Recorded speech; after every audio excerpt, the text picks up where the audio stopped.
Hello everyone, good morning or good afternoon.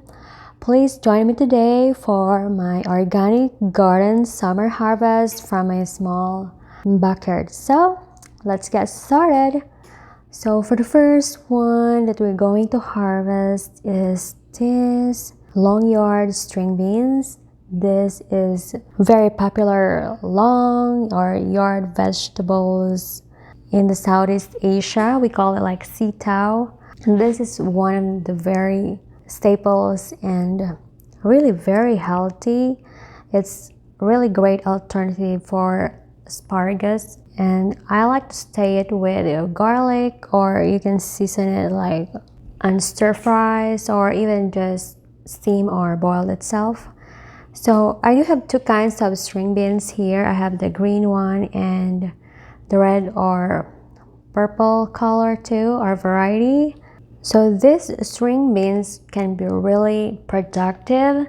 This is my first time harvesting them, so I'm very excited. So I have grown also here in my curb trellis, and I grew them along with my turnips at the bottom, and like that they dangle around like earrings. This is really very healthy vegetables. As you can see, they kind of tend to become long, so when you grow them, you want to make sure that you put them in trellis or with support. So this is my string beans. So when they're still young, you can use your hand, kind of snip it from the little branch. But when they already become more mature, it's kind of more fibrous, so it's harder to break from the little stem. And the reason why I enjoy them also growing is because a hummingbird loves to get pollen from them. So they kind of attracted in their flower. They're really pretty. So I put it nearby there along the fence or along my garden netting or my deer fence. So it is really attractive flower. It complements with my bitter gourd as well. And here in this area, this is where I plant in the pot some of my string beans. These are the purple or the red string beans.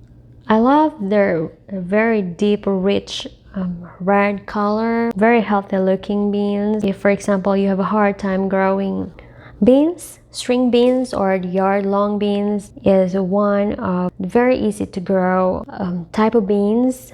I highly recommend it, and really great alternative for bush beans or pole beans, and it doesn't take a lot of space. So look at it, really very nice colors. I love it. So I think I'm gonna saute it. So more mature seed inside becomes harder or kind of chewy too. It's already in the stage of becoming like a dried bean, so it's not really great to eat that on that stage. So I recommend when they are still young and tender, when you snap it, they are still really very crunchy.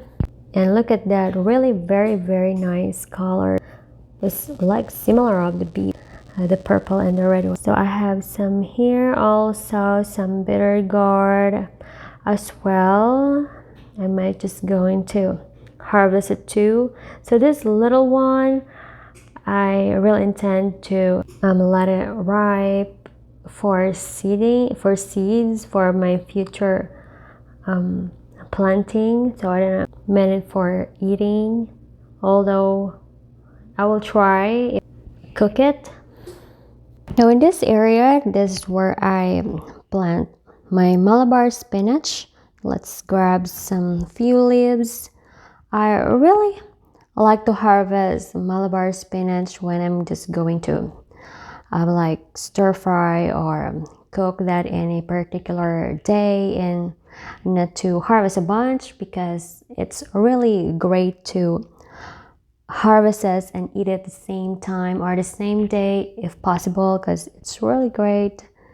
And I feel like the nutrient is more dense in cooking, or you could just eat it raw. Now let's go here to my peppers. The last time I just harvested it, and then it really upright bag. So this is my sweet banana peppers here. This type of pepper is really very productive too. And the one thing that I really like about this, it's fast growing and you can harvest many times. They have different shades of color, from light greens to deep red. And sometimes when it's not yet super ripe, it's like yellow, then orange. So this is really one of my favorite, aside from the sweet bell pepper. If you let it ripe, the skin is a little thick, but it's really great for like making sauces or grill. And if you want the one that's still tender, you harvest it early or when it's still light green. So now, contrast between the Malabar spinach and sweet banana peppers is really striking. Do you agree? And here I have my little pot of beets, which I really designed this to pick for just leaf alone or leaves alone. And it's because when you harvest beets, once you remove already the root crop, it's done. It will not give you any more leaves. So I have some few pots that I just for the beetroot itself to harvest, and some just for the leaves, which is really nice, good alternative for spinach or Swiss chard. Very easy to grow. I just sow it in batch and just let them grow. It's really convenient if you don't like eating the beetroot. You just want the leaves. You just fertilize it with high in nitrogen, and we're gonna give you less roots and more leaves. So here, look at that. I love the beets leaves. And now I have here is cucumber. This is Space Master cucumber, really great for a small spaced vegetable garden. And I really experimented just to plant it in a small garbage or trash bag, white one, and really pop right. And now I'm going to harvest this time my bottle gourd that I experimented to plant in a shallow no-dig raised bed garden.